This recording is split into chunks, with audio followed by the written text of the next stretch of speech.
So guys, andito na naman tayo. Makibideo na naman tayo sa luto ng ating kapitbahay. Magluto siya ng sinigang na mamoy. O ayan guys, o 'di ba? O ito yung ricados natin sa kanyang sinigang na mamoy.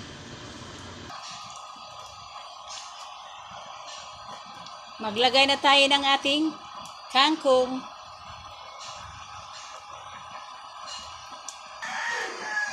So ayan na nga guys, nilagay na nga natin ang sili ng ricados ng ating kapitbahay. Ayan o.